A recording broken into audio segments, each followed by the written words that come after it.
So welcome. Well, I think this is a really good subject today because today in the galactic calendar, which is also the Mayan calendar that tracks the 13 moons, it is the red magnetic dragon day, which is 1-1 in the cycle. So it's day 1 of 260 days. So that could be why it feels like we haven't been doing it forever. Right. Because we're starting again. We're starting the cycle again. Fantastic. And I love that the dragons are coming in. I've got a lot of dragons coming. I found one yesterday. Nice little dragon pendant and necklace. Say again? Oh, just around here, we had crazy lightning storms for like 2 days straight. Just like me and my brother sitting in the garage, just watching the lightning for a couple hours. Oh, Just fantastic. like, ooh. Exciting. Okay, so welcome. Welcome to another installment of Exploring Consciousness with the Nouveau Hub. And today we are starting, we'll see how we go, but I want to start a galactic communication series. We've done a lot of, self-mastery, self-healing and all of that. And it's just to follow up, the next follow on. So, and today we have Hollow Earth. So we're just going to go straight in, right? How do I want to contextualize that? I was thinking of maybe bringing the celestial medium journey into that, right? So lots of the stuff we're going to probably talk about today is obviously what we've learned through, or what I've learned definitely through the work with Andrew Bartzis, and lots of gratitude and blessings for that. Now, the thing is, once we've learned something, what are we going to do with it? And that's really what came through in my contemplation and also my journey, because I am a galactic communicator and I am a galactic medium. And it's almost like, so we always keep, well, I personally, I keep reverting back to self-mastery, self-healing and sovereignty, because that's why I feel very comfortable. That's been my journey until now, all my life pretty much. I have become a master of that. And of course, there's always more to learn, but galactic communication. So as far as I'm concerned, and we'll have a little bit of a chat before we go into, I've taken, so what we're going to do is, and as usual, we're just going to jump all over the place because that's pretty much how I work. It's nothing non-linear, as you all know. It will be some sort of a meditation teaching, because what stuck out for me with the Hollow Earth teachings and all the information that's come out, I've just yesterday sat down and I just put a couple of things together and made it into something that we can use to journey with, so that we can actually start adding our knowingness to it and starting to make new memories and creating new ideas and inspirations and insights as we journey. Now, and this is why I actually started thinking about the celestial medium journey, because I would say pretty much anyone who's worked with Andrew's material, but also who's on the Zoom here, knows what the celestial medium journey is. And galactic communication is part of that. Because galactic communication is pretty much acknowledging that we have an I am finite expressed here in our bodies. And at the same time, simultaneously, we have an I am infinite that we're working with. So galactic communication, I call it galactic communication, something in the middle, but basically it's the connection and the communication with the planet, the solar system, the galaxies, obviously, the universes. And then we can even take it beyond. I mean, we could call it anything specific, but let's call it galactic communication so we can, somehow settle in the middle. So galactic communication doesn't just mean we're talking to extraterrestrials or extra dimensionals or, hollow earthers.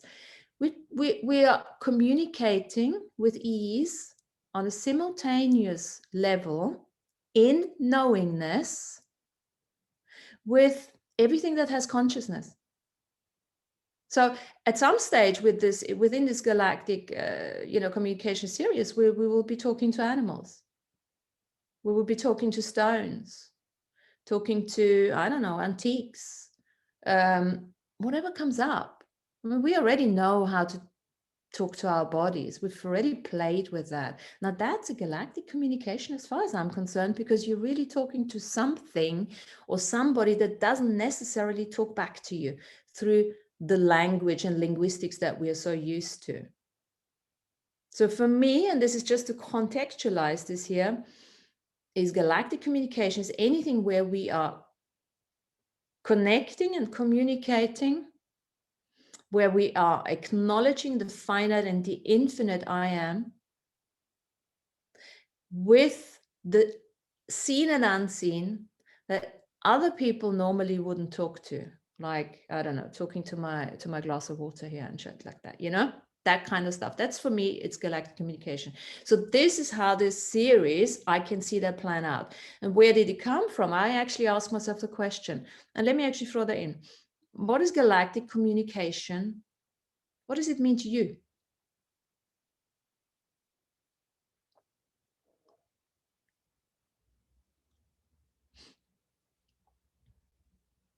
That's an open question. What does it mean to you, galactic communication? This is obviously, I'm asking because this is an exploration, because I think at some stage I want to put a workshop together, with, okay, so there's a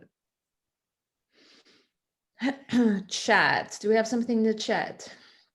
Respecting all beings. To me, galactic communication, it's returning back to be consciously part of everything. That is this universe, at least, and then go beyond. Yeah. Yes. I think when we, as I said, we go solar system, planet, galaxy, universe, whatever, sea of consciousness, ocean of awareness. I mean, that gives us enough to talk about, right? But also, like, simple, talking to your pets, communicating on a broader and more expansive scale in knowingness. Yeah. So for instance, when there's lots of people out there, and this is why it is a follow-on of the self-mastery, the self-healing, and the sovereignty teachings, because otherwise there's a lack of knowingness. There's a lack of the I am infinite and the I am finite and all the different I ams, the shards, parts, and avatars. Lots of channelers, a channeler, they might come in, but they have to dissociate. They are dissociating. They having someone speak, a being, a spirit speak through them, because in the beginning there is, I couldn't know that information. Yeah, we coming from a different perspective. We're not channeling here. We're actually saying no. We are celestial mediums, which means we are bringing on an I am infinite level. We're bringing that information in. We're downloading it. We're coding it. We're processing it, and then we're letting it go again. But it's us, the I am apex here, that is doing that through the connection, through the lack of barriers, through the lack of judgment, and through practice. Okay, so very importantly, this is just like the self-mastery has been, or is, a daily, monthly, yearly application. Galactic communication is exactly the same. We have to just practice it. And anyone can practice that. Yeah. Anyone can, because at the end of the day, and this is where I really want to simplify it, really simplify it. It's an imagination process. It's a visualization process. And that's just part of it, of course. Yeah. It's just really being open to perceiving and receiving the consciousness in the book, in the table, in everything, and allowing yourself to play with it, and to chat to it. And then finding your way of how do those things, beings, speak back to you. Finding your own way of how do you communicate with the unseen, planetary, solar system, galactically, universally, you know? Finding a way. I mean, some people can see things better than, you know, others. They can hear things better. Some people can smell stuff. Some people can, you know, I'm, for instance, I'm a clear cognizant. So basically I just talk to myself. It took me ages to, you know, take myself serious enough that is actually a communication. But everyone has different ways of doing that. And at the end of the day, it's again, it's a bit like the celestial medium journey, is to allow yourself to get into a flow.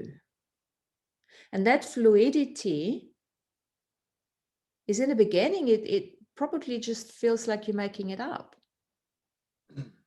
And that's okay, because you literally do. But then who makes it up, right? Where does it come from? You could look at it from that perspective, or you could look at it from, these are memories, you know? And even though you think you made it up, well, maybe it is a memory. And then just allowing yourself to flow with it, to everything, just let it come out, even though it might not make any sense. And literally through that fluidity, connecting to that information that is coming from the infinite I am, that then gets downloaded into the finite I am. And so we're making that information, we're making those light frequencies, those memories, we're making them through that instrument of experience, we're making them tangible. We're making intangible information tangible.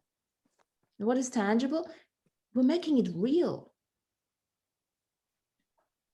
We're manifesting it, we're actualizing it. And the more we practice it, the more we will be able to touch it. We'll be able to talk about it. And somebody, you know, like when we go to Hollow Earth today, and you will have a meeting with someone.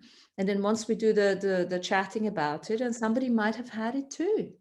It's like, oh my God, yeah, didn't make it up.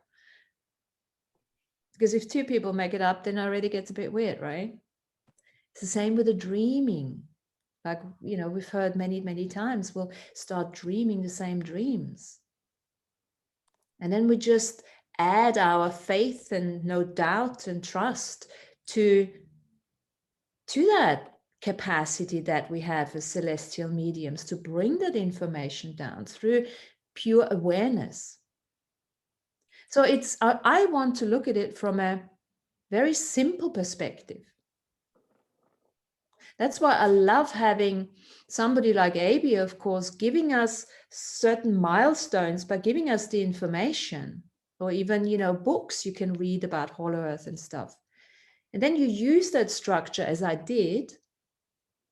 And then you're going to go and have your own experience. And you come back and you bring back your own memories. And you don't even think of having to believe it. In fact, just don't believe it. Make notes or afterwards. It's the same with a dream, yeah? In that theta state, you don't have to fall asleep, fall off your chair there. Just close the eyes. It's, you know, it's just as easy as breathing, because it is innately who we are. And we are literally doing it all the time. We just haven't acknowledged it. And with the level of self-mastery that we have and self-healing that we have, it is just the next level to really start communicating and connecting to that unseen level. Then we can speak to our houses, to our cars, to everything. Can start clearing and everything, you know, the veil's lifting, the veil's lifting. What is real, what is not real. But it just like everything, it has to be a practice. It's almost like we have to somehow prove to ourselves that we can do it by practicing it, by getting that galactic communication muscle working. Communication with the unseen, whatever you want to, universal, whatever you want to call it. I call it galactic. Are there any questions with that?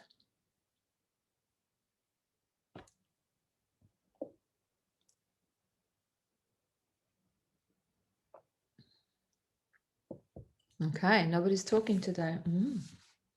Let me just see if there's anything else from a contextual perspective that I wanted to. Well, I just have a little story I'd like to share if you guys don't mind. Talking about galactic and hollow earth communication, since that's the topic today. Yep. So on Friday, we're coming towards the end of this 260-day cycle, and there's always endings when this cycle is ending. And I'm beginning to be more, just consciously aware of the way that plays out in the world and in my life. And I went to an event with a friend of mine, and it turned out to be a huge Hollow Earth Galactic Council meeting where, I was holding the space and really aware of a couple of my multidimensional selves and how they were, playing in this situation. But it was a renegotiating of contracts with some of the Hollow Earth members, like the unicorns, the giants, some of the mermaids. And it was a really, just a really fascinating event that was, started at night and then ended at dawn. So just being aware of that and the communications. I was kind of like a point person holding space as a grounding cord here in my body, but also my galactic, interdimensional, multidimensional selves, two other of them working together in this same meeting. So it was a very, very interesting evening, to say the least. That sounds fantastic. Sounds really good. So how was that facilitated? Was it through a meditation, a visualization, or? It was through a visualization. And my friend, interestingly, was holding energy for the West and the South, and I was holding energy for the North and the East. And as the space got open, it was very interesting how they opened the space. Have you guys ever been at a fair and been on that ride where your back sticks to the wall and the floor drops out?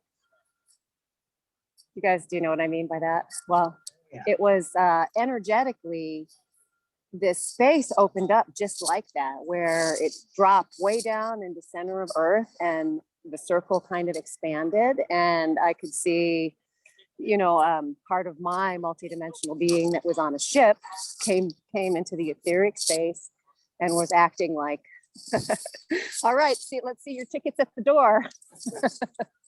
And yeah, so it was a visualization that was ongoing the whole night, and there were beings that would come back to me when they were having trouble negotiating or couldn't come to an agreement, right? And then we had to bring in other beings that would, that were like experts in negotiating with specific beings. So fantastic. Yeah. Fantastic. Well, that's brilliant. So I'm going to kick it off with the way I do it today. And then please do feel free, if you have meditations, if you have visualizations, if you want to run them in that series of galactic communication. Yeah, because we all do it very differently. Mine will be very non-linear. Okay. So it's not like, okay, now we're going to go down this and this and this and step down. Like I would do a hypnotherapy. That's very different. Yeah. But there's many, many different ways. This is already sort of more for the advanced practitioner, and also because you have an understanding of it. Yeah. So allow yourself to jump back and forth. I quite like it that way, because in this particular case, I've put it together like that because I didn't want anyone to get hung up about one particular scene or something. So, oh, I'm not getting this or any, yeah, it's not, this is not that. So just be completely open, do your own thing, yeah, and see how you go. And as more in teaching comes in, then you can maybe add, you might have to go back or to go forward, you know, or to get that bloke again, you know, that kind of stuff. Okay. But thanks, Tanya. That's really cool. Sounds very good. Can I add a bit before you move forward with that, Martina? Yes. So the neat thing, Tanya, about the ride you described was that at my local fair, that kind of ride was a spaceship. And we would just all call it the spaceship, which is kind of funny. That's great. That's great. And just going back to what Martina was saying about terms, my internet blipped and I missed some of the stuff, but got enough to talk a little bit.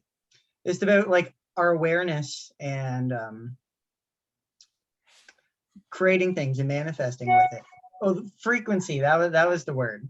So just the cool thing about our frequency is like when we bring our awareness and focus to it, it's like it's our frequency like a wave, but it literally is like the frequency that things happen. Like the more intent and focus you give something to it, it literally just happens more and more. Like it becomes frequent. So your frequency is that band of awareness, but it's also that band of perspective of things actually happening. Your frequency is frequent.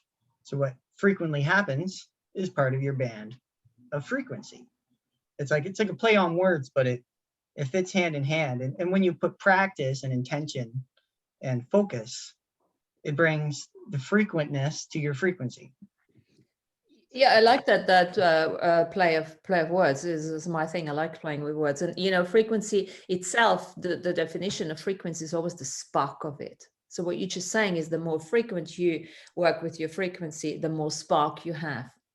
The more then it becomes yours, because you know everything that's within your band of frequency is frequent, and that's what makes it unique to you, because it frequents you and becomes real, it becomes tangible.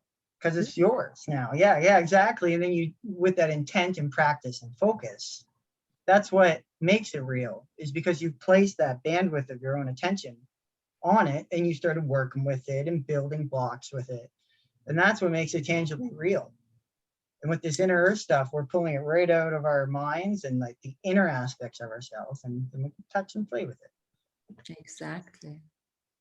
Now, Tanya also mentioned the space, you know, the Akash. Space is the Akash. So holding space, yes, but also what we're going to do today is we're holding space anyway through our frequencies. Yeah, this we don't even have to say that anymore. And we're going to now look into that space and just see what we can draw out of it.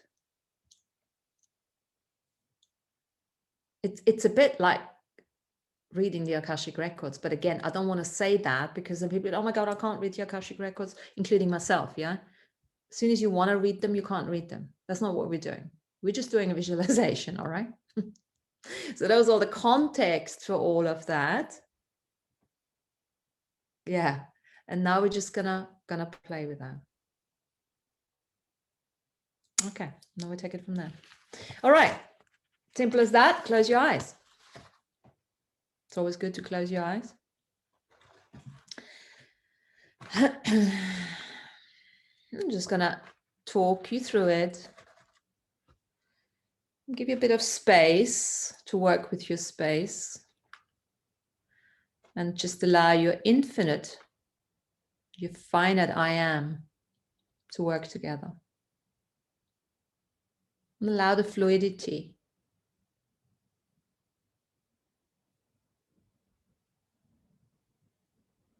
Take a deep breath.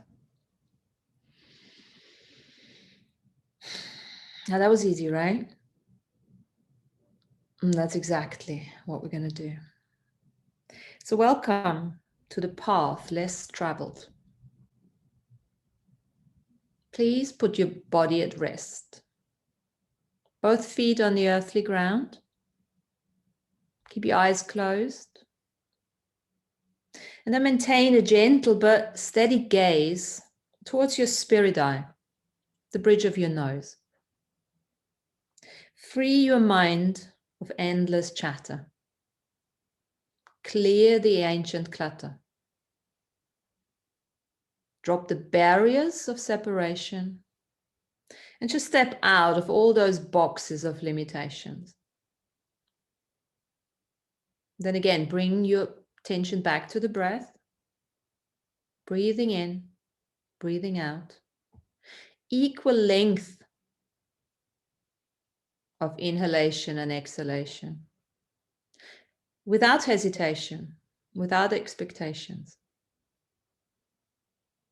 Give permission to your body to engage the cerebral spinal fluid all the way along the spine from the third to the fourth eye, and flush and purify the vagus nerve, just like that. Allow the central nervous system to balance, the organs to rejuvenate, the lymph and blood flow to unblock, and call in an activation and upgrade of your DNA technology.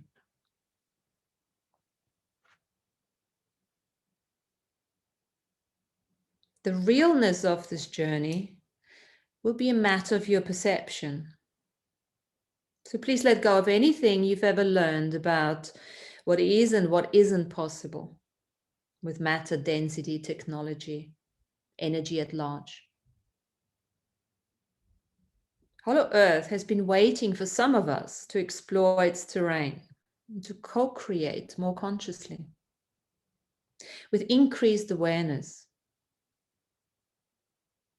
We're going to embark on a journey here, a creative exercise to imprint residual images of beings, species, constructs, animals, ancient memories of extinct nature, to allow a connection with our ancestors in Hollow Earth to be established.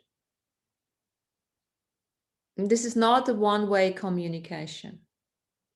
This is not about having to be particularly psychic, neither do you have to be an expert in galactic communication. None of that you can do in a right or wrong fashion. This is merely allowing yourself to play and be free of any doctrine, doubt, or incarceration. I invite you to acknowledge the artist that you truly be. Let your imagination flow. Pretend, fake it until you make it. Make it up as you go along.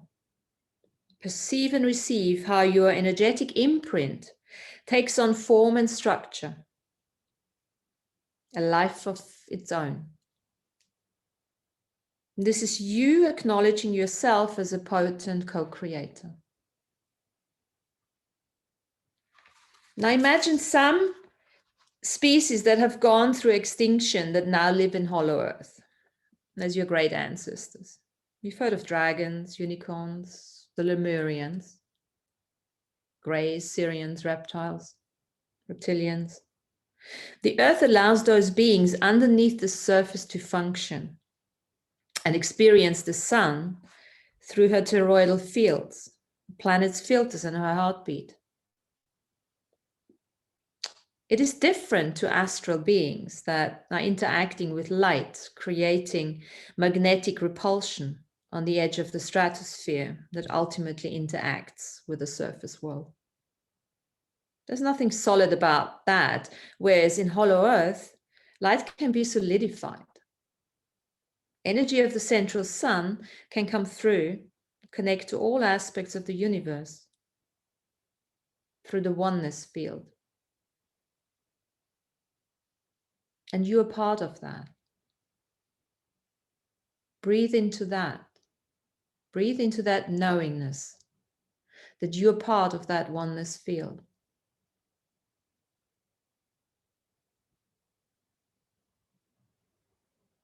Now let's reinforce your sovereign boundaries first.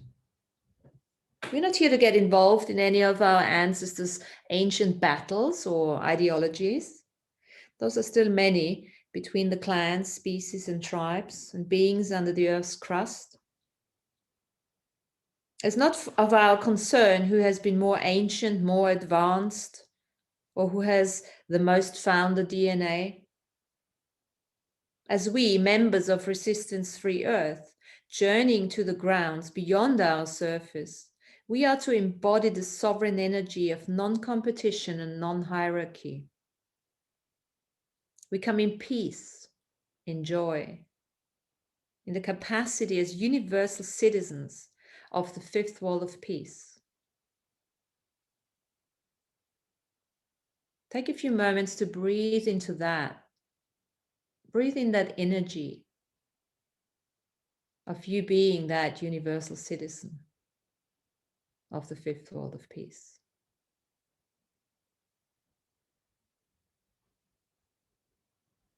So let's all now switch on our unentangled observer technology and let us stay in unbiased equanimity, cultivating and exuding heartfelt compassion.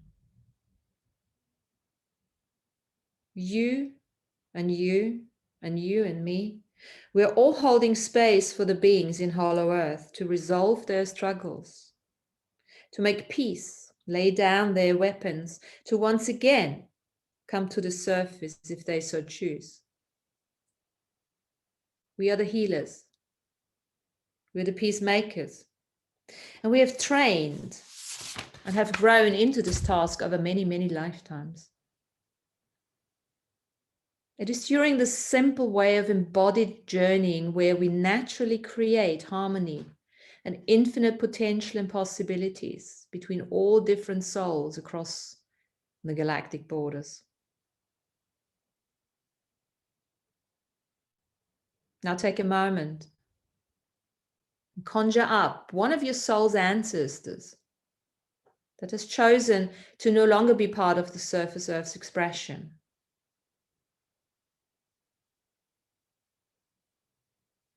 Be that now a dinosaur, a Neanderthal, or an Atlantean warrior princess. Think of these beings living in one of those ancient ancestral cities subsurface. There are bubbles and spaces in the earth that have been hollowed out to make spaces for those cities. Telos, Shambhala, Shaga, any others, depending on where we got soul families, DNA relations. We have to have soul codes to get in. There are lakes, mountains, gigantic world is down there with all major religions and organizations present. They have technology that allows them to communicate and live together. Some have bodies, but not everyone does. Some species can live between the spaces of the atoms in the stones. Natural caverns, teleportation technology, 22 billion of beings, physical and etherics. Now let's establish some contact with them by simply saying hi. How are you?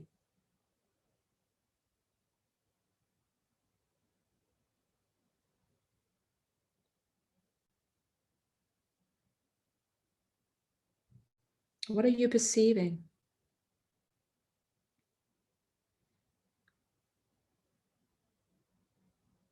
Whose communication are you receiving? And please, this is not to get into any political debates or dogmas. It's just to say hello.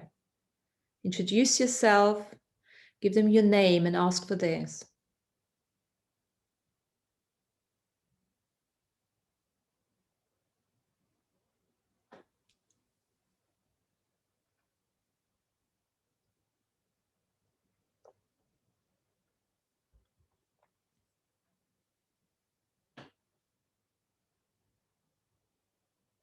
Just allow yourself to perceive the lack of time down there, lack of linear time. Choose from the massive pile of past memories to draw a picture. Separate the energies and bring whatever being into your awareness.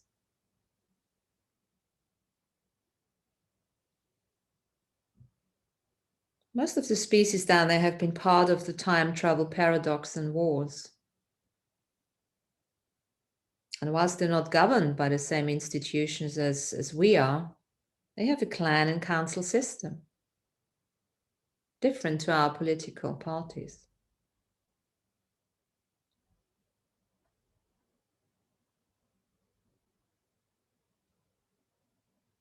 Their full contracts with surface Earth have come to an end. But as we do now, we can still communicate with them.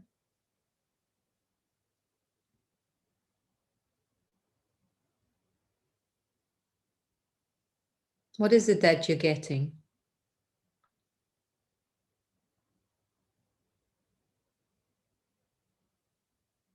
What is it that you're seeing, hearing, feeling, smelling, tasting?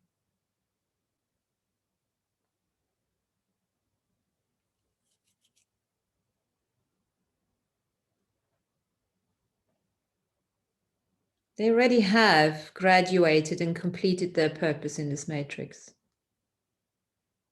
10,000 plus, cross species, hybrids, some more ancient than others, peaceful or warrior-like, some more open and inviting, some offish and defensive, all down in Hollow Earth.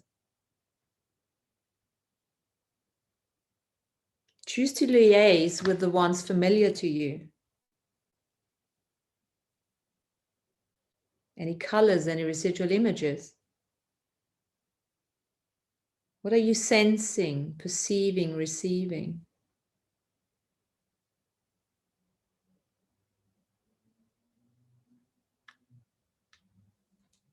Ask one or more of those beings to step forward. They often represent themselves as a collective. Ask to share some information, memories and knowledge with you now.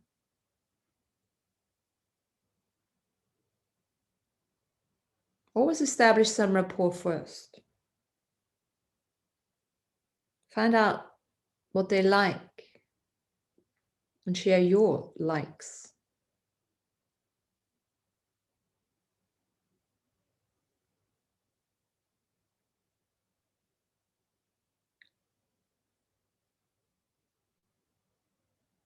Ask what contribution can you be to them?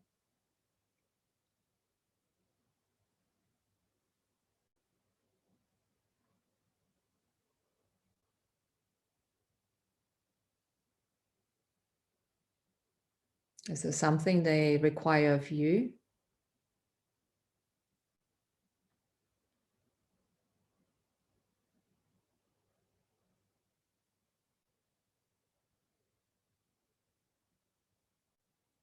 How can you be of assistance to end their eternal struggle?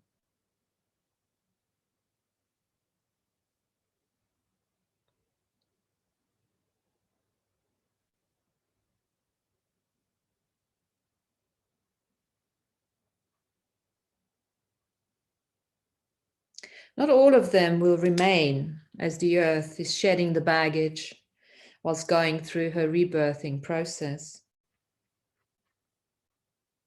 Listen to their communication, their wisdom, maybe in words, movement, sound,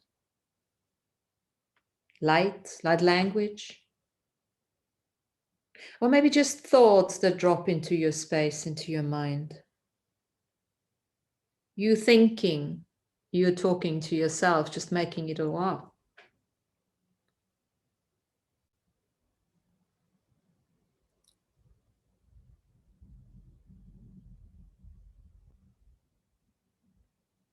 They are separate from us now, so that we can complete our purpose on Earth's surface.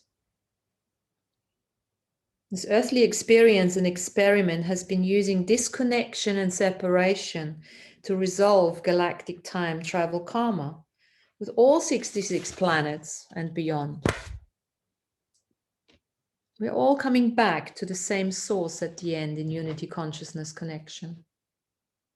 We are love, we're consciousness, all unified beings of creation.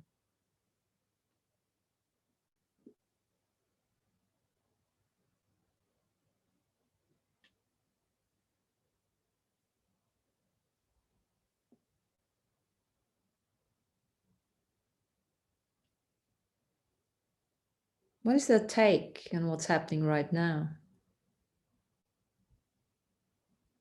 Is there any particular message you're picking up?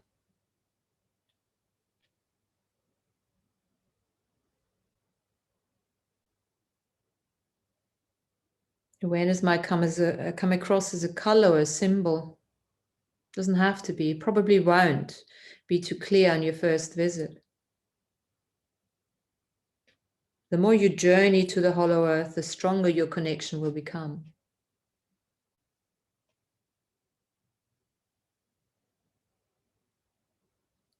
Think of yourself standing at the entrance of your chosen city. As you brought your body with you, you may have to decrystallize, desolidify it. What do you look like in that desolidified state? Distilled down to the age of your soul level in order to enter the city's portal.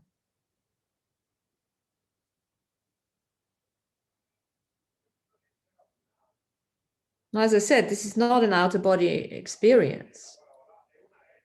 This is not you leaving your body behind. This is you as a conscious being of choice, taking your body with you on the journey, turning on your DNA technology to transform yourself in order to adapt to the energies to gain entrance to the hollow earth space. Now, all this may take at times is using technology, which is available to you too. So you can use that too. Look around you. It all will depend on your soul, your DNA coding, and where you're actually going.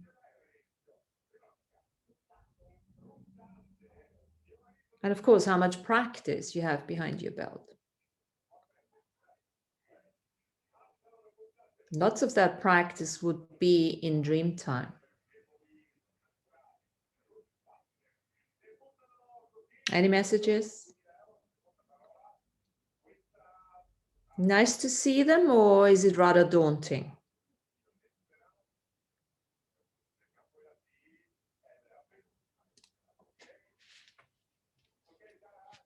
Some of us earthlings on our celestial medium journey beyond the lizard adrenal gland expression feel invited and drawn to facilitate the hollow earth, as they now too must allow new forms of thinking.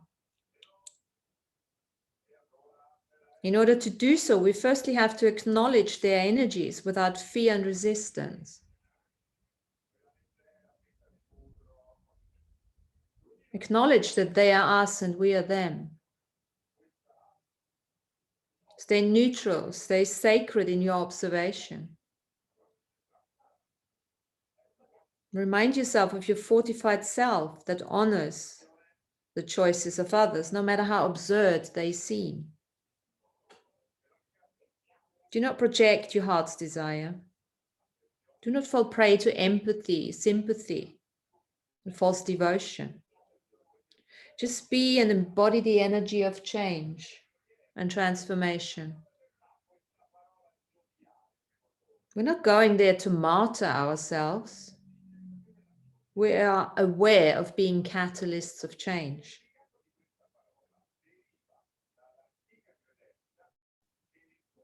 Honor them as the dreamtime defenders of Earth, as well as influencers in the past and present future. Ask them about their lives, their failures, their successes, their tribulations and trials.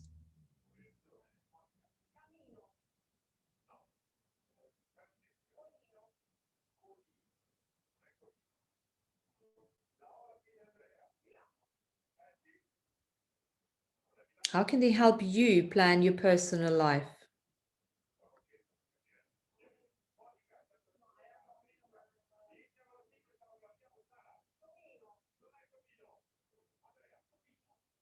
How can we together cultivate more soft and hard disclosure?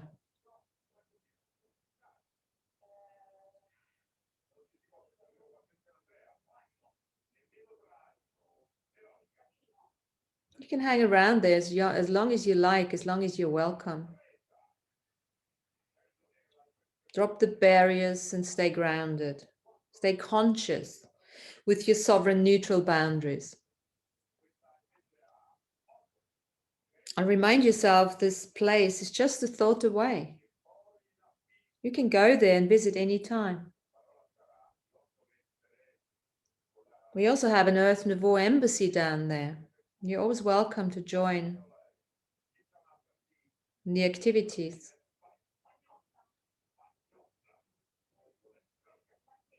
Now, before we end this telepathic communication, you may want to reiterate, I, put your name down there in your mind's eye, living as a surface being in this global narrative, I do not tacitly consent to the systems of domination and control.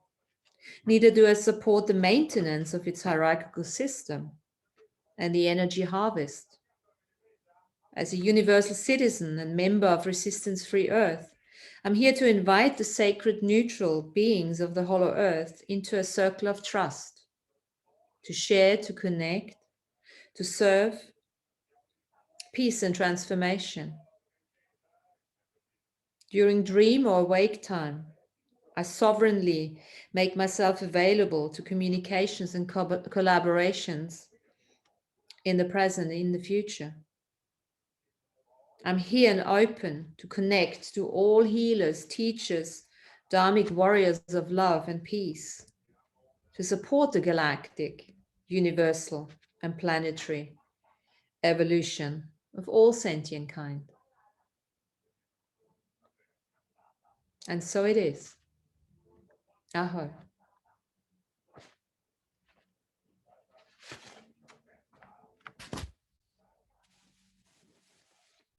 With that said, just come back into full awareness into the Zoom space.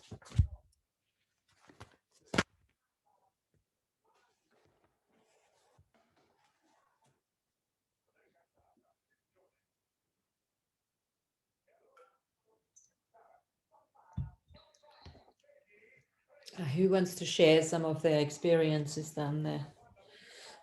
Or how it was, what they perceived, received, downloaded?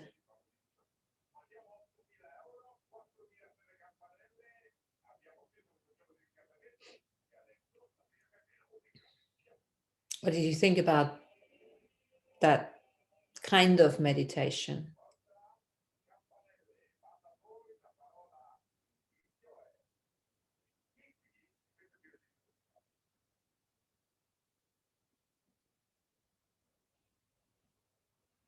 I think Sean's cat got something to say. Amy. Yeah, can you hear me? Okay. Wow, that was really great. I've never experienced Hollow Earth before, at least to my knowledge, but so I had a little paper here that I was writing as I was writing down things as you were talking. And so there was this huge tree that I saw. And I wrote down the word Geology was the name of this tree. And it was kind of sad. It felt sad to me, but it was happy to see me. And that it felt that it was forgotten. And the crevices in the bark were so deep that, you know, I could put my whole hand in it. And I covered it. I kind of like put my hands on it and was connecting with it. And it was telling me that missing that connection with me that I have forgotten about. And you said something about contributions, and it was saying like honey and flowers is what, you know, it needed to be placed around it. And like doing my drumming and my bells with it. So, sorry.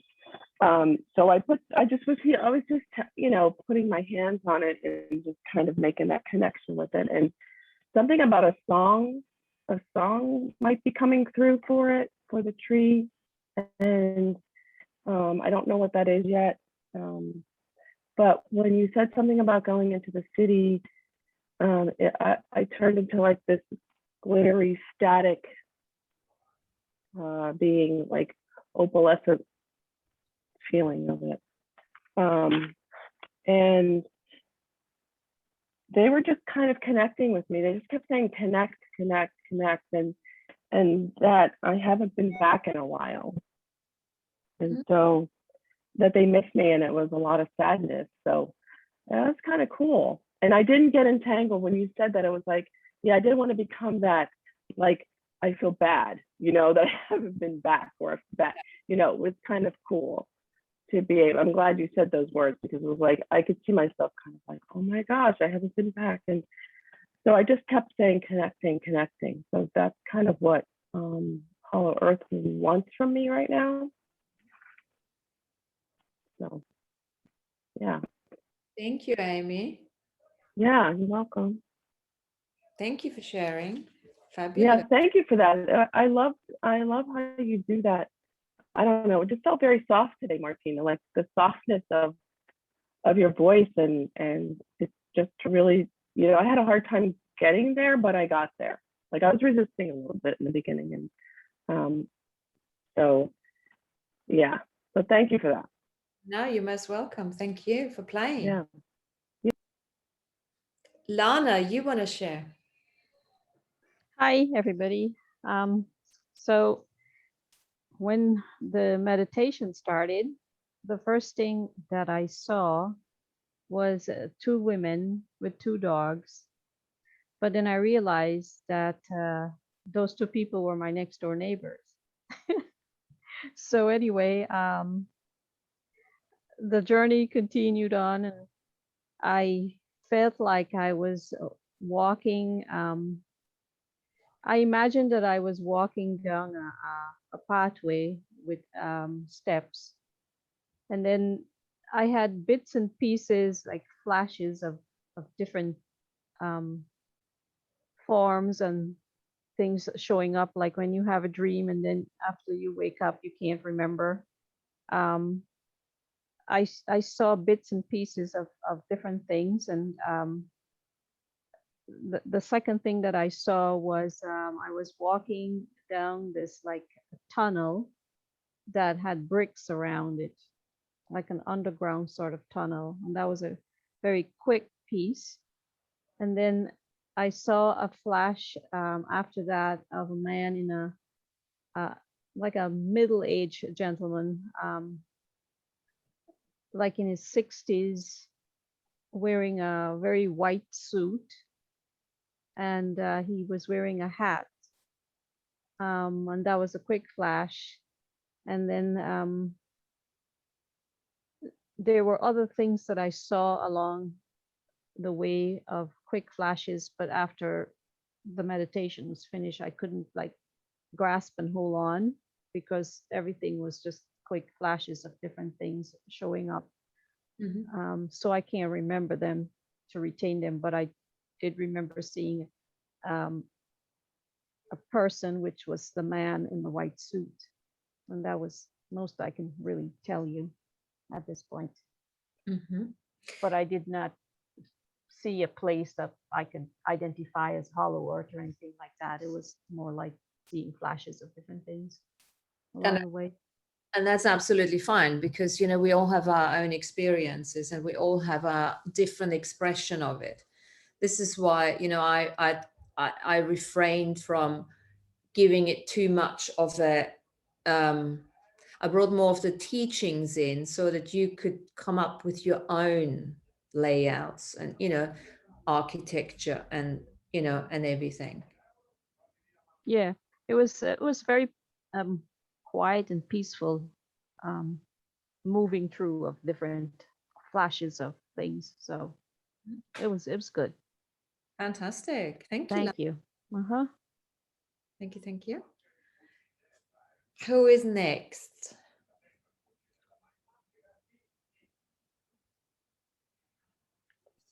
I'll share. Please, Tanya.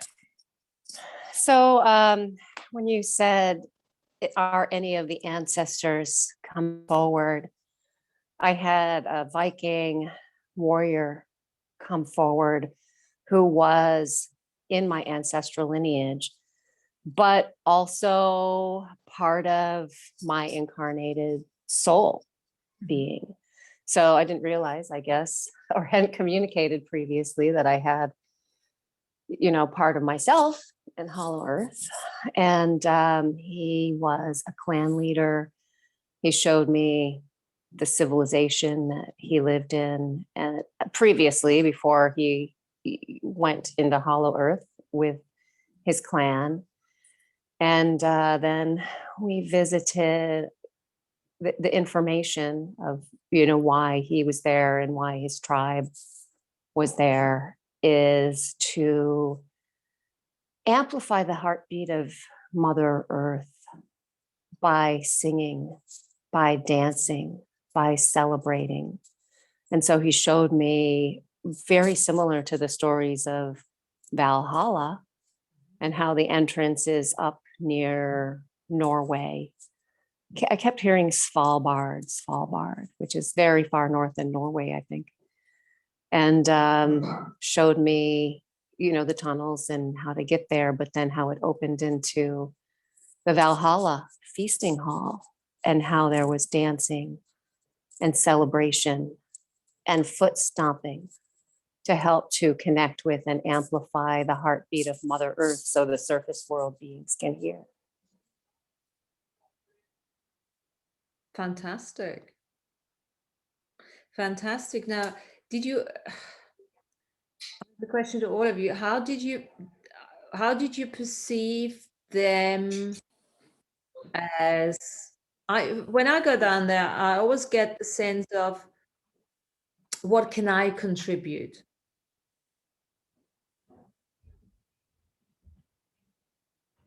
Do you guys get that too? Did you get of that? How can we work together? I seem to be, I'm aware of all the fighting and all of that, but I have a sense of, we have responsibility to somewhat connect with them. Do you get that too? I mean, for me, it was Yeah. really more as if like being a witness, Witness. right? Being a witness in a non-judgmental, unentangled observer space where I could see what was going on, but I didn't need to participate in the dogma. Mhm, mhm, mhm. Yeah, but that's what we said, right? We said Yeah. said in that, absolutely, yes. Now, Tanya, before I let you go, compared to what you have experienced in your other, how did that, not necessarily compare, but was that an addition, fortifying, a deepening of the experience with Hollow Earth, or did it bring something else up? I think it was similar to the way that I communicate with all beings, whether they be, I guess, of Hollow Earth or, space or crystals or animals. But I think, right. So I visualize, I'm able to see and also know, right, all at the same time. And so, yeah, I think there's just, and as this goes forward, and as an advanced practitioner, right, I think the biggest thing about this type of communication is to let go of the doubt and just trust that that it's happening. And I know you mentioned that Yeah. before. So yeah, every time I think there's a widening, a depth and a breadth, right? That grows and expands in my willingness, but also my trustedness. Yeah. Thank you. Thanks for saying that, because that's really what we were saying in terms of practicing that, just like we have to practice everything else. And then it becomes more and more real to us, you know? Thank you, Tanya. Yeah, you're welcome. Anyone else? I'll tap in a bit. Sure. Oh, okay. Go, Sean. And then- Okay. So, like in regards to the responsibility, it's like the responsibility was feeling like just to show up, just to see. Acknowledge them. Yeah, just to show up, because we know that it's there now, and we know that we can go anytime we want and connect, and that it benefits both sides when we connect the outer to inner and the inner to outer, so that mutual showing upness is just very beneficial for every party involved. So a part of my experiencing, it was just kind of bridge the gap a little bit, because the first thing that came up to me was he's probably like a few thousand-year-old man, and kind of like a long gold, or like a long like red, fancy, like a king cape almost, with like golden threads in it a little bit. And he was just an old fucker who'd been there a long time. So it was him. But then I had this really unique imaging that was kind of like some bird people, but like it almost started out more as like a 1930s woman in like really fashionable dress. But if you can imagine her hand, like kind of like switching to the bird person, and then like in a wave, just switching along the way, and like transforming bodies from this to that. And then there was a part like and then I was imagining like some grays and some just different kinds of what you can imagine ETs, or just different beings to look like. And there's a point you could just see like the fluxing of so many different skin suits on one body, and just a way, like you got this person's hand, then a new hand would come up, but it would ripple along the body, and just kind of like each phasing in and out, and just taking whatever form it would want. So like shape-shifting kind of stuff, yeah. Yeah, huge shape shifting just between this and that. And later, just it filled in a big task that I've been trying to fill for a while, with like etching my guides and guardians on the bottom of the pyramid of myself. And I've been like for so long just trying to figure out names, stuff like I'm supposed to find an actual unique name or something. But what came to mind is just a drawing of these, like turtle and dragon and snake and dragonfly and crow and stuff. And but just imprinting their drawing on the bottom of my pyramid instead of a name, whatever. But it was just this drawing, and it just simplified, like the assemblage simplified everything a million times. Yeah. Just to have that. And that was really a long time coming. Fantastic. And it's like Tanya said as well, there was ancestry down there, because obviously they are our ancestors. I think I remember, AB saying at some stage, you have to have ancestry in the Hollow Earth in order to be able to live here. So, and some of us, I seem to think that I used to come up. My soul, my walk in is a Lemurian warrior from the Hollow Earth who got fed up there and said, okay, let me get up there and let me go get back in the experience. The thick of it. Cause some shit. Yeah, definitely. And when you brought up the Earth Nouveau embassy, it was just like this fancy building with nice terrain around it. and there was definitely a swimming pool. And, you know, just a bunch of people swimming and hanging out, just having a good old slice of time. Fantastic. Yeah. Thanks for Yeah. that. Yeah. And then the last little bit was just seeing, like, I'm not sure, like, whoever's read like Carlos Castaneda work, like the wall of fog between like left hemisphere and right hemisphere of the brain. And I was just seeing this giant wall of fog, but more like water, and just like kind of like with terrain on one side and different bubble reality on this side, bubble reality this side, and just the wall coming down, and then them doing whatever they, you know, you just got like a ancient sacred forest over here and kind of desert over here to paint an image, and just them joining, which is really rad.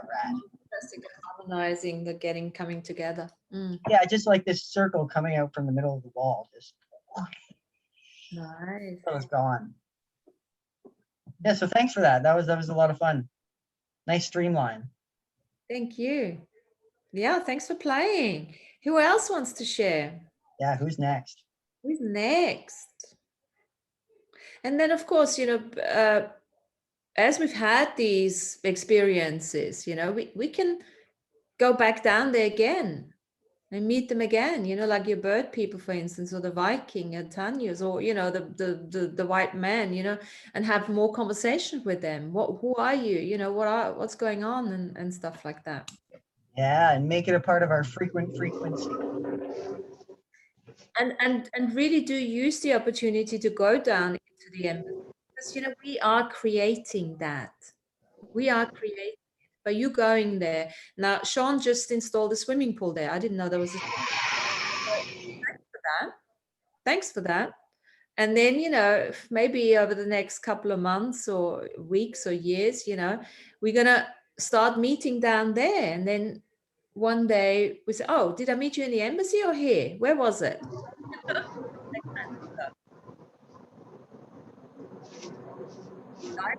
Yes, absolutely. Let's go live. Why not?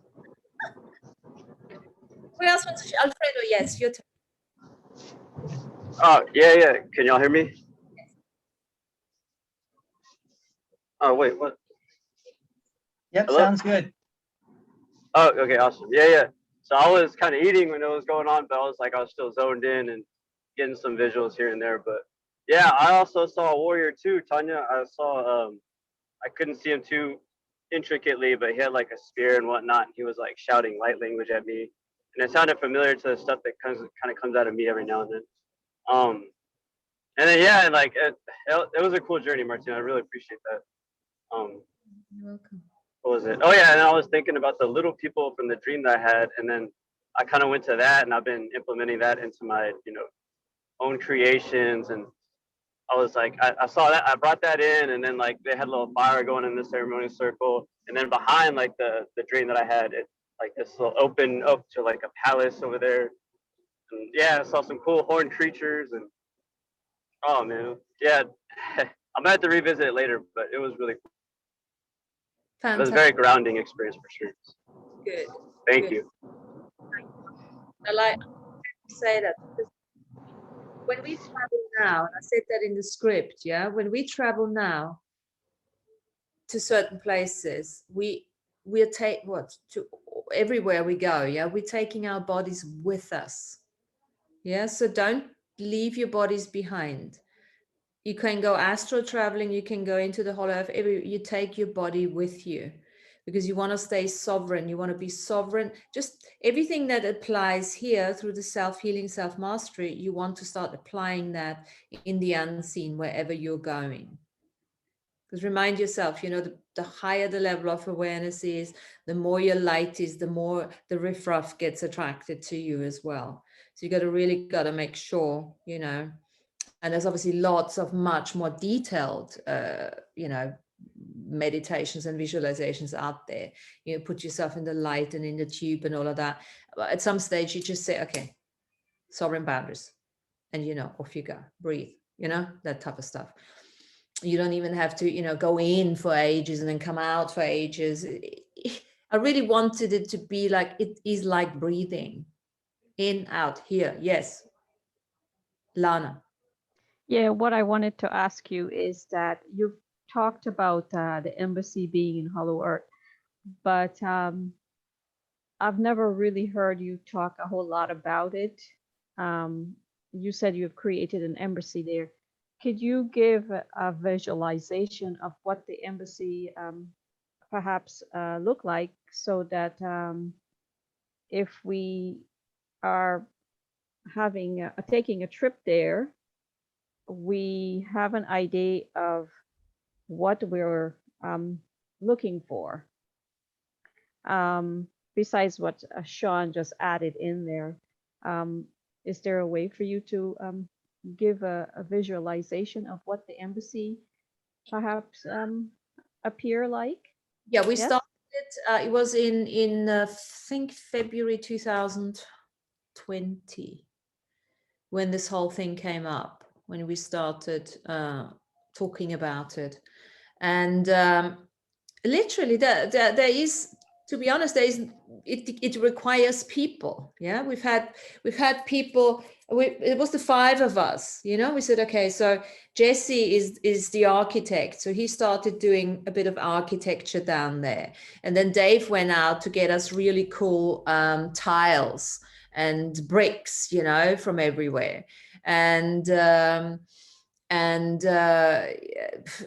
I go down there, there's huge caves. There's one really big cave that is part of it, which is all crystal caves, where there's lots of healing. It's a healing cave, a crystalline healing cave, where you can lie and bath. And I will be down there as my healer. One of my versions is down there. One of my shards is down there. That is a crystal healer in those caves. And yeah, so you know, there's not much more than that down there, because we need to create it. And if people don't come down and create it, which what I'm saying to you is, you just got to make it up. So Sean just added the swimming pool. Yeah, Yeah, So it is was it fun. There was a lot of beings there. there's a lot of beings there, and you know, you at the moment, you know, it's like whoever goes down there adds something else. Whoever wants to co-create it with, it's really a playground where people can come in and add what they feel like, you know. And so so sorry to just interrupt. You get a sense if you want to do something and say, oh no, that doesn't work here, you know, or this is how this works, to just add stuff as you go in through your imaginative process, Lana. Sorry. there is no what is there, like a physical imagination of a building Yes. with a color? What color have It's you applied to the building? we haven't I haven't painted. I don't know. I don't think the other guys have done anything in the meantime, or maybe they have. We haven't really chatted about it. But the way I see it now, I remember Mhm. creating a few arches, you know. Yeah. I don't know if he has done. Haven't, you know, of late we haven't really done any work on it. So it's still under construction. Still under construction, yes, I would say so. So Maybe is it that's going to be places for individual offices? For example, if are we invited to be a part of this Hollow Earth embassy, to have an office in there, perhaps of some kind? Well, we just created one for Lana. Lana's got an office in Hollow Earth, in our embassy. Thank you. Absolutely. I did write, I wrote one document about, I don't know if anyone read it. It was about me doing yoga down there. I talked about the headstand and doing a headstand tutorial. And, you know, you just got to create it through writing stuff, you know, make it up. And the more people come in, the more people, you know, it becomes a Shanga space where, you know, the energy starts getting more and more created, you know. but it has to be people that are interested in that kind of stuff. They first of all understand that Hollow Earth is a real thing and how we create with it, and have the, what I can say, well, the love for it and the joy for it and the endurance, you know. So I am inviting everyone to come and join. To have an office space in the embassy in Hollow Earth. Have an office. Cool. Thank you for the invitation to expand an office space in there. And then we'll all take it from there. Yeah, and feel free. This is why we have the Earth Nouveau Hub. Feel free to write something up and say, oh, I just took office now in the Earth Nouveau Embassy, and you know, what are your services that you're offering, you know? And then maybe as you go down there, you I don't know, if you have Hollow Earthers that coming for sessions to you or something, you know, if you a meeting, you want to get us together, then just let us know, you know. Nice comfy chair, absolutely, do it the way you want it. And then you know, let us know in the Earth Nouveau Hub and say, hey, I'm down there this week, this and this time, anyone wants to come, you know. I know it's a bit wacky at this stage, but this is the next level of creation. Yeah. Like Andrew had said, that we are not a part, us on the surface is not a part of the Hollow Earth negotiations of what happened on this planet, even though we are a large part of the planet. So maybe this embassy is a good place for us to get ourselves involved in some of the negotiations that go Absolutely. on down there, so we can get a word in, you know. Absolutely, that's exactly the way I see it. They need some help, we need some help, we are the ones bringing it together. And you know, I mean, I often look at around me and say, okay, so what can I impact here? I mean, I'm not interested in going to any protests about the vaccines or anything like that, you know. You can do so much here, and then at some level, people are so engrossed in stuff that they don't want to really play with you on that level. So, you know, and that very often, if you do find yourself in a space like that, then you got to ask yourself, what's right about that? Maybe it is an invitation to start playing with the unseen. And these are the possibilities. And let us know. And then bring everyone in. And they don't want to come, they don't want to come. That's absolutely fine. And yes, of course, we imagine in the whole thing until, you know, I don't know, one day we get a letter from the embassy in the passport. Yeah. That would be real freaky. Receive an actual letter from Hollow Earth. You know, or we all start dreaming about. I mean, there was one when I started the embassy down there, and I did the ball I did a ball invitation to invite the ones we were working together. Was AB and the other four, and I did this ball and I did the whole meditation. There was a timing and everything, and then I had this dream. Where I saw Mary in her red ball gown, yeah, and Laura in like a mermaid outfit, you know. And I had this dream literally, and as I shared it with them, it was very clear that Mary was, you know, that thing she was talking about in one of our shows, the Bridget, yeah. That was very much the same energy and everything. The Bridget, yes. And then Laura, I had no idea that she liked the mermaids, you know, but she came. I said, this ball gown was amazing. It was just, oh my God, I love mermaids. I have a mermaid altar. I didn't even know. So where did that come from? So I must have, you know, been at the ball. Seen it, so you know, and stuff like that. So this is how we create it, by having that joyful enthusiasm, by either writing something or talking about it, or you know, that kind of stuff. Cool. Good. So Lana's got an office down there. Fantastic. So next time just visit me in the caves where I do Yeah. yeah. Because you can keep a version of you down there, an anima, right? Keep a version. Mhm. So I basically have, well, she's the healer there, and I sometimes every time I also have linked the embassy to my yoga studio. So every time I go and do a meditation in the yoga studio, I say hello to the Hollow Earthers. And often I sit down and they all come and sit with me, all different species, And then I do, I don't know, whatever I'm doing is I connect with them. We work on compassion, and stuff like that.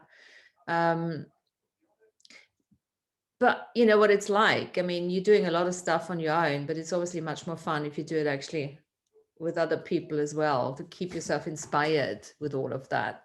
So yeah. Well, let's not have a lonely embassy down there. Anybody else wants to join and have a space so that I'm not, Martine and I are not the only two down there? Yeah. Anyone? Just Yeah, I'll be part of that. cool. Yeah. Yeah, I'm thinking, oh, let's do like a spa, Just you buy know? got a pool now. Yeah. Fantastic. Yeah. So let's just see how this works. I mean, that's just one of the things.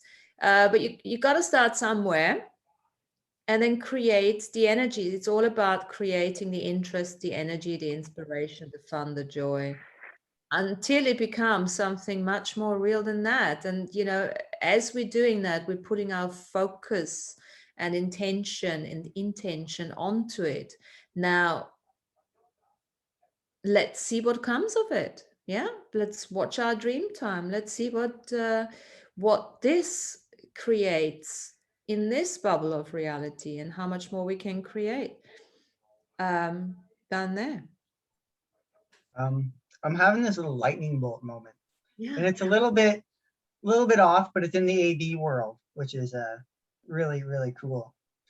So I don't know how many people are familiar with like living the mystical life daily work, but like I was doing some work with like the headwaters of the galaxy, and there's a part of the meta teaching where you reach in into the Oort cloud and you pull out a stone, and like you manifest it, and it has part of like the galactic prime creator in it. And I did it in my mind, and I picked out a green and red stone with a golden pyrite in it. And I'm just tying this all, so the headwaters of the galactic flow. But I just tied this in because I went to the biggest mountains in Ontario to visit my brother last 2 days. And it's a beautiful, beautiful. I went to like a park, and it's gorgeous up on a hill, all these amazing trees and stuff. But in the water, I pulled out this stone, and I just realized now that it's green and red, and it's got pyrite in it too. And this is the fucking stone I pulled out of the galactic headwaters. And it's just like, you got to be kidding me. That Like, is so cool. because the algae covered the bottom green, and it's got this iron red on the top, but you can't really see the pyrite unless it's covered in water.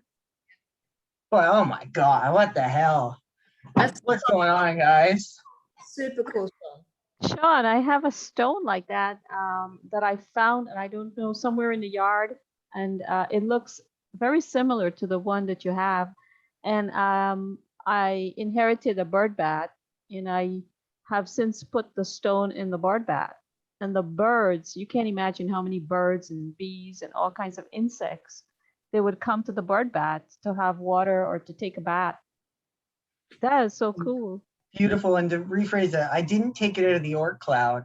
I took it out of like the asteroid field, and then put it in the Oort cloud. Like Fabulous. Collect more energies. I'm glad you mentioned living the mystical life daily, because you done it or not,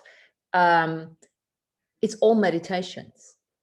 Most of it is just that. And in the beginning you think, what the fuck is that? That's it? That's galactic? Are you kidding me? Yes, that's it. going to the bloody mountain, this and that, and but that's how it works, because it's nothing. We have to take the what's it, the mystical, no, the myth out of the mystical. This is the magic, because this is what it means. We are the creators of our reality. This is what that means. We have to make it up, just like Sean said. I love that. I have often, Sean, this is superb. I love it. I have it the other way around a lot, because I find stuff. Yeah, again, I find stuff and my body just like, have this. And I'm like, what is this? And then I have it at home, and then it's like, oh my God, this is that. I have things I buy, I pick up a book and I buy it and I give it to somebody. Yeah. And I'm thinking it is a completely different book. Completely different book. I have this, the other day it happened to me.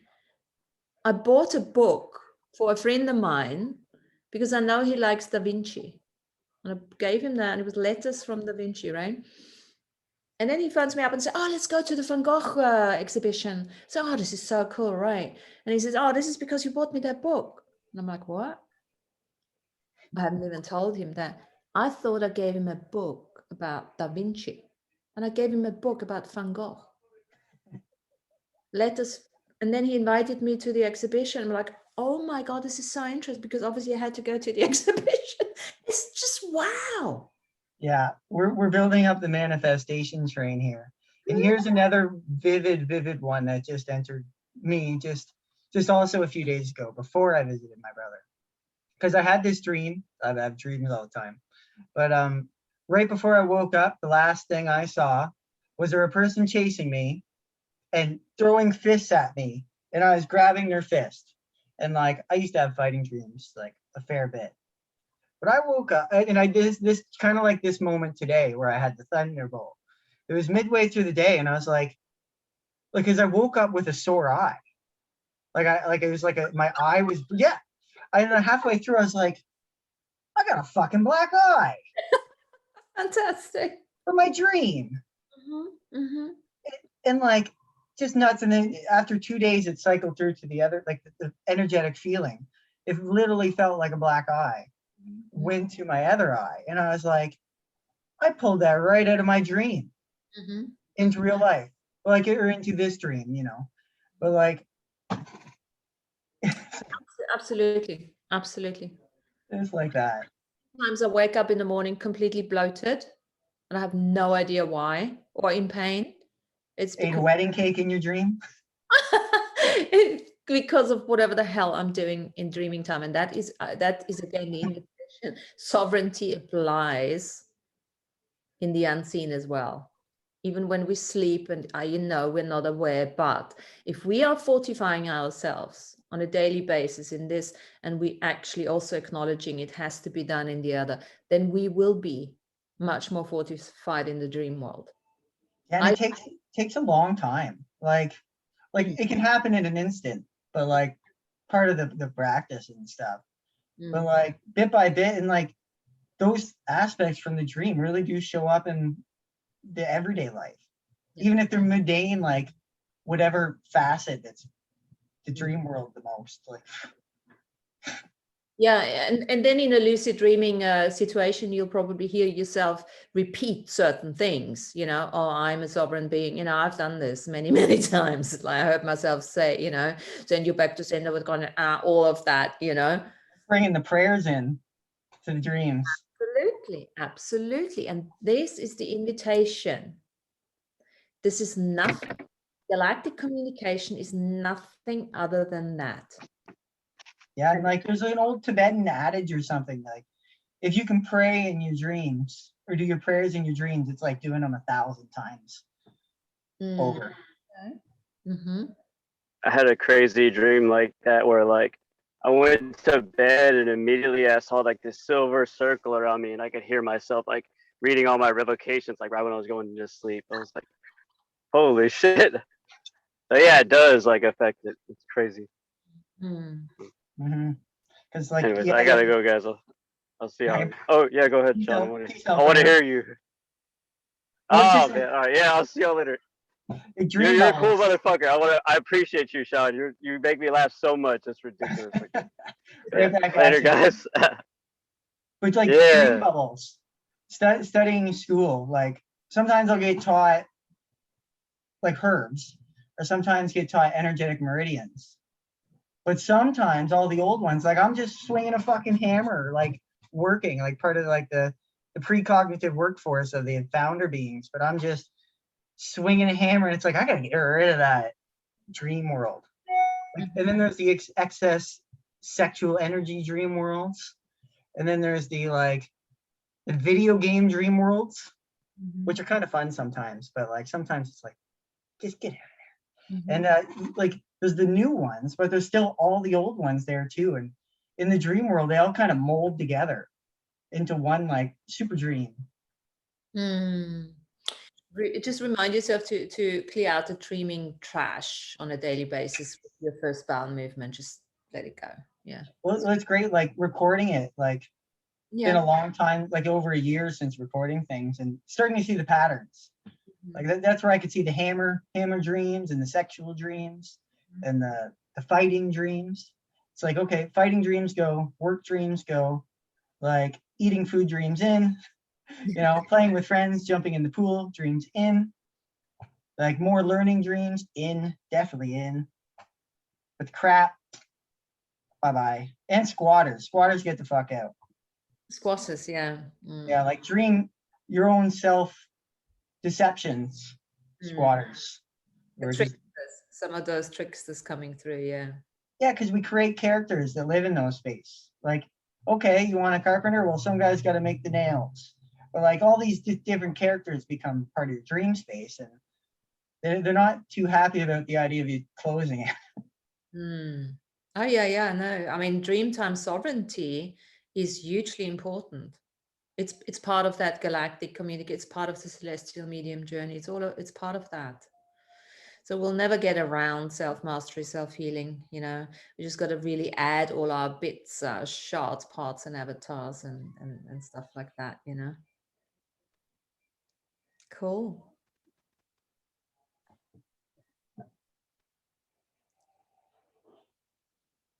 This is why I show up here.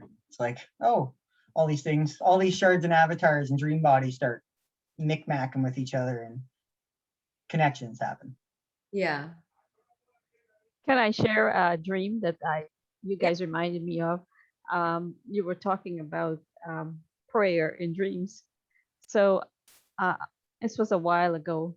I remember that I had just learned the prayer of the law of one, and I was in our backyard where I grew up, and I don't know what I was doing, but I was just hanging out or something. But all of a sudden, I saw this family of father, mother, and I don't know if they had one child or two children. And I felt they were coming after me for some reason, and I don't know why. And all of a sudden, I remember the law of one, that if I say the law of one, it will provide a protection for me. So I actually did started to repeat aloud the law of one. And all of a sudden, these people, they just stopped doing what they were doing, and they just sat down and they were listening to me say the law of one. And that was the end of their attack towards me. And then I woke up and I said, that's pretty cool.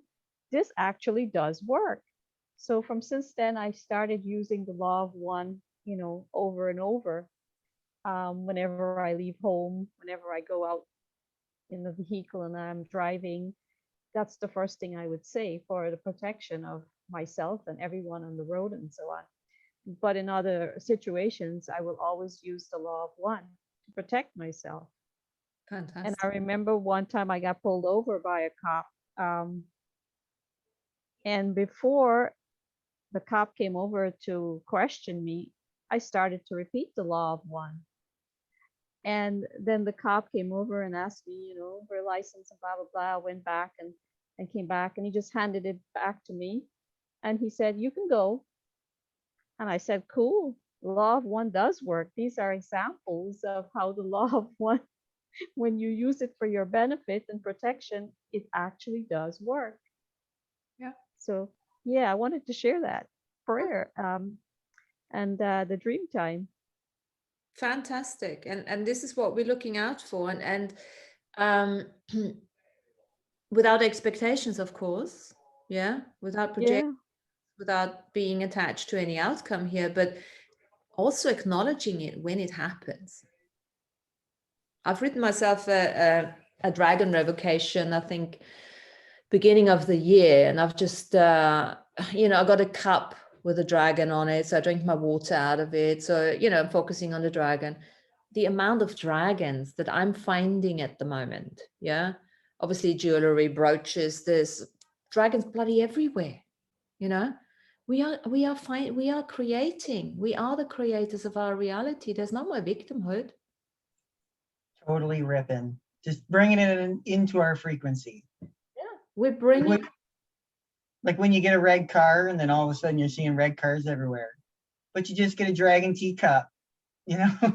Think about it, say a few prayers, make your own revocation, go in the extra distance, and then bam, all the dragons. Well, like AB says, what you focus on will look back at you. So if you're focusing on dragons, you'll see them everywhere. Exactly. Yeah. Now, and also now we're focusing on Hollow Earth now. So let's see what's looking back to us on that level. And also, I do get, when I was checking in the other day, I got that quite a few of those Hollow Earthers are wanting to come onto surface. Yeah. And then actually I heard there was some show AB did, I think a Friday show. I just heard something that actually some of them literally, he did a Hollow Earth reading or something. And I just heard that they're coming out to infiltrate into the corporations or something like this. And I thought, okay, interesting. Now, Tanya and Sean and, we were saying holding space. We got to also hold space for those guys. And I don't think for a minute, that they have to be a walk-in. I really do think they can just come now and start materializing as the energy starts, become higher and higher and higher. But they need us to hold the bubbles. So I think if we want to appreciate, if we want to, start communicating with extra dimensionals and hollow earthers or something, then we have to be able to hold the energy for them to rock up. That's what I'm getting. So just as much as, I can, materialize a bloody dragon necklace, I can, get some of those Lemurian psychic babies up and, have a chat with them, meet them in the supermarket. It's like witnessing energy. It's like witnessing energy. They want us who capable to witness them, their presence in our world. This is what I received kind of like impression when I'm working in my dreams. It's very interesting. In dreams, what I feel now lately, human voice very, very present. Those people who capable to work there in their dreams, in inner earth, I mean, very, very present now. It's my impression from my dreams. It's like we're part of that decision that is making now. Yes. In inner earth. And this is how we can assist our world as well. Because everything coming from bottom to top. So, yeah. Absolutely right. And this is, it's a choice, of course, but if you get fed up with your jobs here, maybe that isn't, even now I'm drying out of clients at the moment. I'm like, okay, interesting. So what is that all about? Well, I got to work with the unseen. I just got to find a way that you have to pay me. But they do. They let me find stuff. So it's all right. It's just a slightly different way of, exchange. Make sure there is an exchange and be aware of what you wish for, because you might just actually actualize it. So And lately it's so easy. Lately, if you done your inner work, if you are clear more or less, it's so easy to actualize it. It just everywhere. yeah. And you know, yes, Irina, we and so often we don't acknowledge it. We're just like, we're so fast. Okay, next, speed of light. Yes, but and then we get like, oh, there's nothing happening in my life. Well, no, hang on a second. You actualize this, stone here, this there, you know. So I wonder what Tanya's gonna, you know, actualize now, knowing that she's got this Viking down there. Interesting, you know, or stuff like that. So this is the magic. Talking about those inner earth agencies, it's cool because we go and we exchange with them, and our energies become part of that bubble of reality, and it percolates for them, just like it builds up bubbles until they got to pop, and then things change and events happen. And like you said, like I don't think it'll have to be like a walk-in. I think just little micro changes will be going on down there, and just force will just take them away from the whole energy harvesting system, click, loosh, blah, blah, blah, blah, and on to something different. Yeah, absolutely. Because like, I don't know, I finally read Stardust Ranch. Yes. After watching the show. It's like, okay, I've heard them say Stardust Ranch at least 20 times. Maybe I should get the note here and just get it. Like it. What did you make? Because at first I just didn't want to read it because I just didn't want another like sci-fi spiritual bender or something. And then I loved it because I really like what's his name's writing. I really love Bruce's writing. It's great. And just because he brings the aspect of like the percolating energy, and with all the TV and movies, it's kind of like a manifestation of like a steam valve of creation. And that's what I'm seeing, the same thing in Inner Earth. The more we go, we bring our energies, and they need to create their own steam valves because they got to blow off us, our light. And you know, if you've read the book, and I understand as the second one is coming out, I think there's a bit of a delay because John's obviously had some issues with his health, but it will come out. That should be even more disclosure on a much more open level. But you know, when you read the Stardust Ranch book, it's like Grace just, you know, he's eating his soup or cornflakes or whatever. Next thing is there's just a Roman soldier walking through the Yeah, I like that. I love that. I love that. I gotta be careful what you know, wishing for, because obviously it's a portal down there, you know. Honey, there's velociraptors in the backyard again. I know. And some of the of course, you know, as we've heard. But nowadays, you know, he says more and more of the benevolent ones are actually working with him. But yeah, so this is not something that is not possible. Yeah. I'm not sure about you guys, but like all these books that keep coming out by our friends, it's like, it just seems like a such big stamp of approval from like our manifestation process. They're like all these, they're just out there in the world, just all these cool, amazing book stories that are so close to us and what we like to make The part the timing is right for the books to come out. I think we're at that point where we want those things in our psyche now.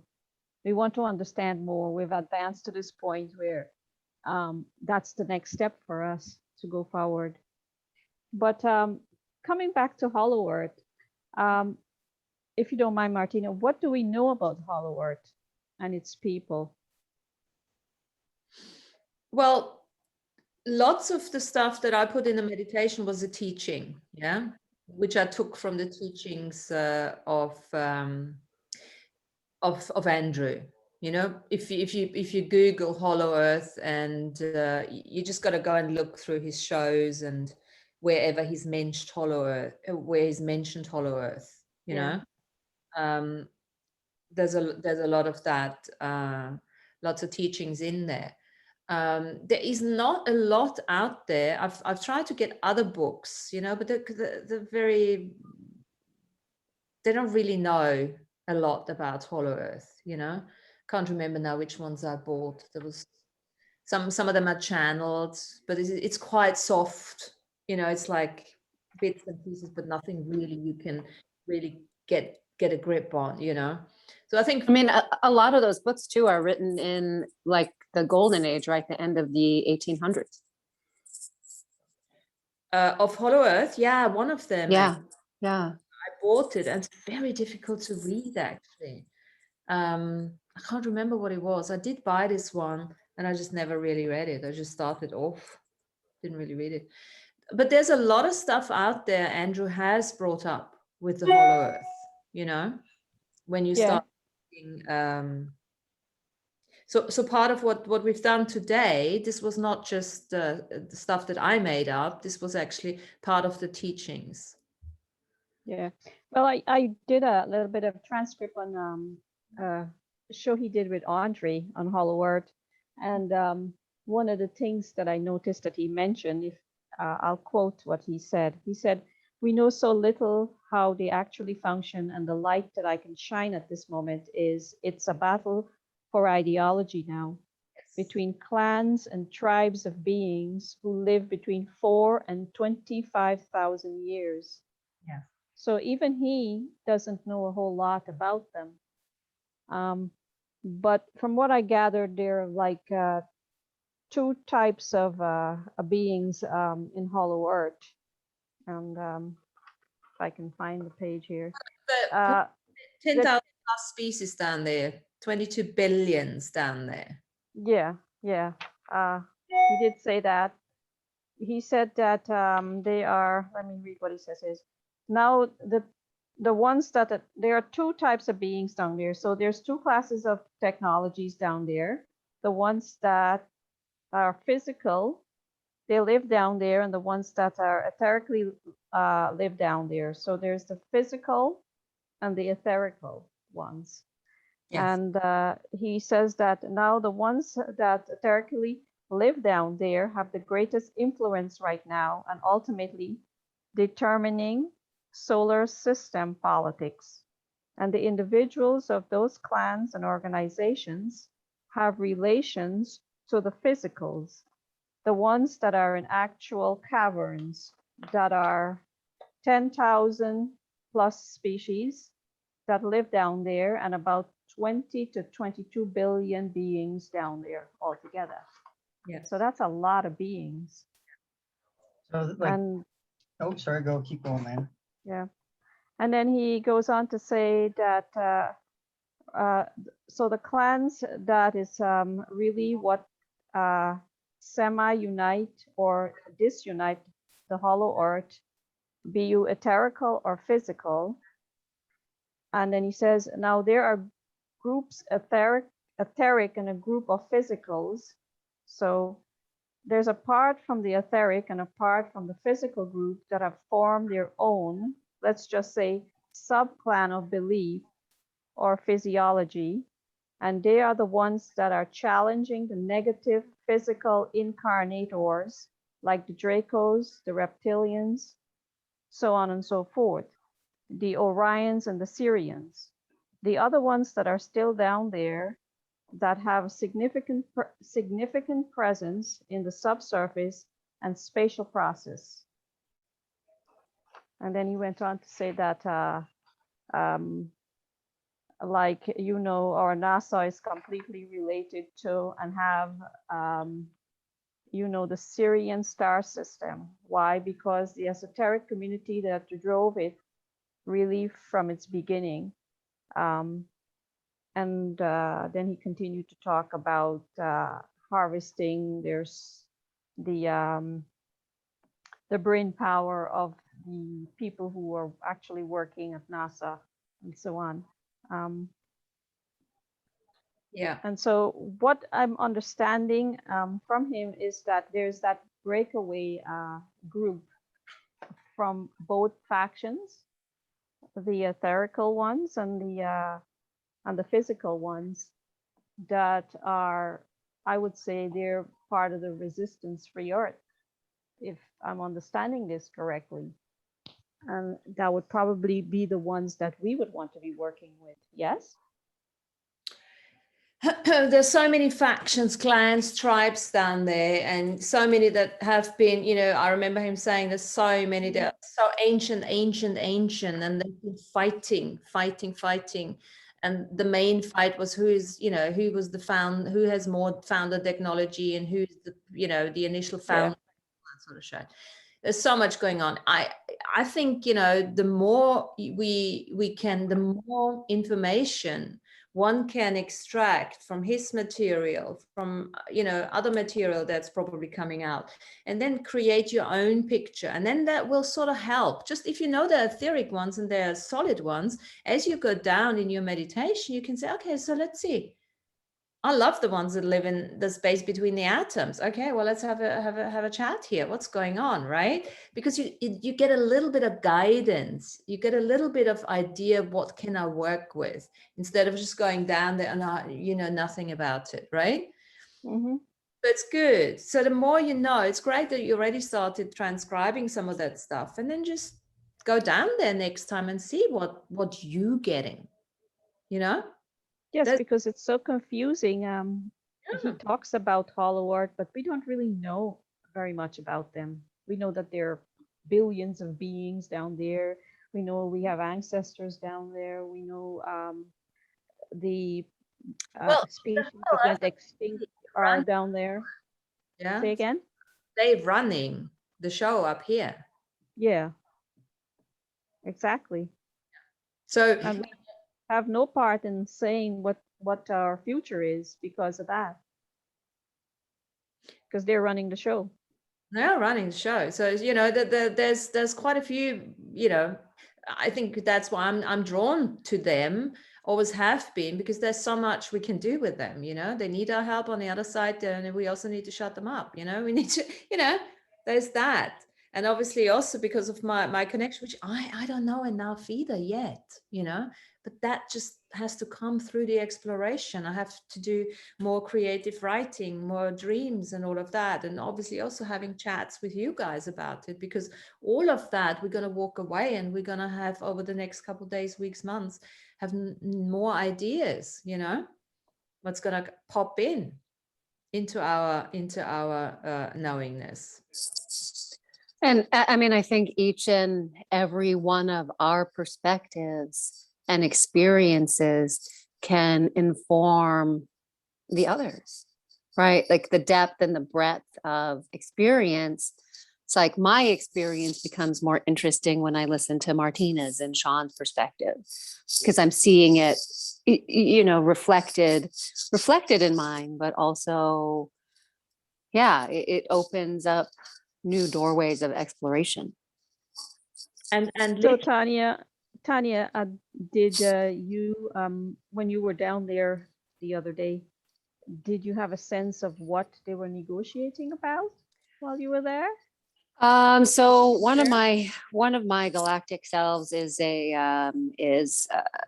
basically has a law firm, an Alpha Centauri law firm, and so it's like part of me that was very aware of that self was aware of some of the things that were being negotiated, but my human self didn't need to know.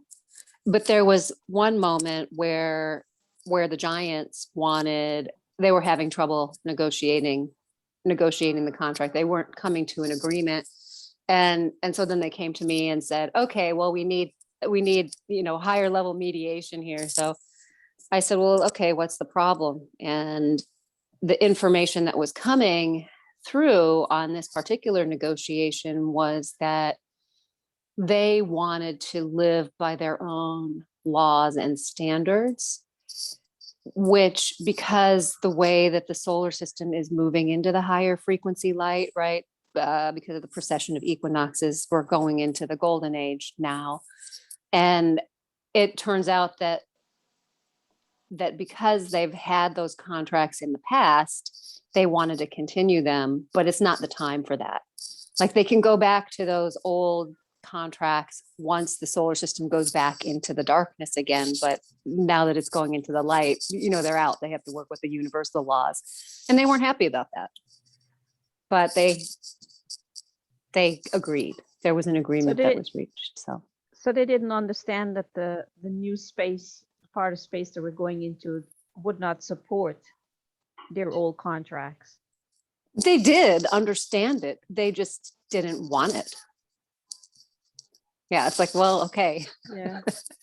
Better luck next time, right? We're all moving with the whole flow, right? Everybody. If you're on Earth, that's what's going on.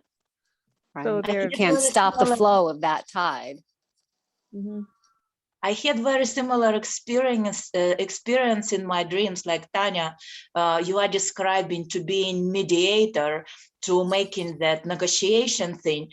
And it's very interesting. It's because of our involvement with this whole karma thing that is holding them. It's us who need to make that decision. Are we letting go? Are we participating in that all coming to the light, or whatever you call it? So I had very similar experiences in my dreams. And it's like you are consciously trying to understand what kind of decision I can make. Like, yes, we kind like used to be like a human being. It's not so important part that our brainwash part of our consciousness, our beliefs.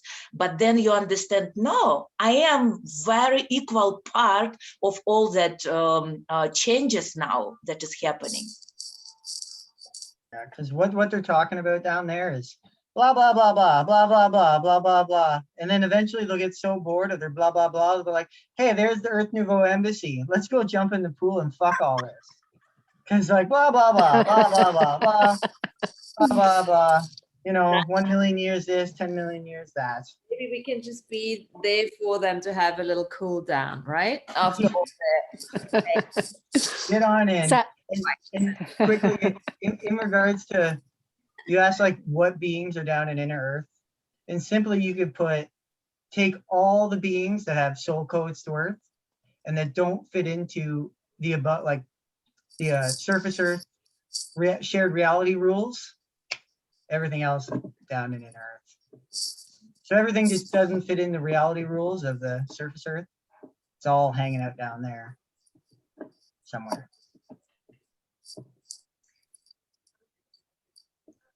I noticed that, I'm part of the Council of Evolution for Earth. And I noticed that as Martina was talking about the Earth Nouveau, Council Hub down in Hollow Earth, I had the thought that, oh yeah, that's just right down the block from the Council of Evolution headquarters. I'm gonna wave at you from my office over here. Hey, you can see Union Hall 000 over there too. There's the Dreamtime Lodge. Mm-hmm, mm-hmm. So look, I mean, this is the Earth Nouveau Hub here, and every time, in fact, every time we have a weekly through here, we are connecting with them. Yeah, I mean, I'm not pointing it out every time, and most of the time I forget. But you know what? From now on, just remind yourself, they're all here. We are connecting with them. This is like being replicated in the Earth Nouveau. They're all sitting in front of their screen. Okay, what shit are they talking about this? Oh, no, that's not true. That's not true. we should put in one of those binoculars stands. Yeah. Like you see at parks and stuff where you can look around and see what the other stadiums are doing. Yeah, those upper earthers, they sure are. They sure get their noses down here and watch everything all the time. I was giggling for this, like maybe they call us a race because we were all racing to be that founder species. That's why we're a race. No, interesting. Racing to be just a little something. There's definitely a fucking race going on here, isn't there? The best, who's this, who's that, The embassy open for business. Yes. Please make it a point. So we actually, I'm going to appoint Lana now in her new office. She's just taken office. She's going to be the embassy secretary, but not secretary. You know what's a good name for that? Embassy contact person. Are you happy with that, Lana? You can choose your title. I'm not big into titles. Contact person. Yeah, why not use an old-fashioned title, secretary? Are you happy with secretary? Yeah, okay, cool. Sure. So Lana is the I got years of experience. So fantastic. You choose your office. surface art experience. Fabulous. Okay, so don't shy away. Any cost, you can, choose whatever you want, marble floors, whatever you want. When the boss isn't there, the cat shall play. Exactly. We do hierarchy, we don't do competition. We all do sacred neutral down there. So any inquiries, or requests or demands, or what's the other thing? Complaints. Straight to Lana, please. Office doesn't take complaints. Okay. No. Okay, can we please Go figure your own karma out before you come back. Well, Lana, we will need the rules. I think you need to make a little, a scroll, putting all the rules, the embassy. Rolodex, a old-fashioned Rolodex with rules. Each card has a different rule. Okay, lovelies. Well, that was good fun. Yeah. Lovely. It was. Thank you for the job offer. Thank you for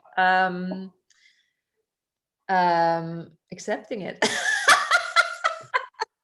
The Pays in secretary full might equal need an co-creation. assistant. Well, let's see what happens. All right, guys. Well, thanks very much.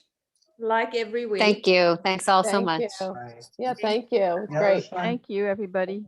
Toodaloo. Bye-bye. Bye-bye. Bye.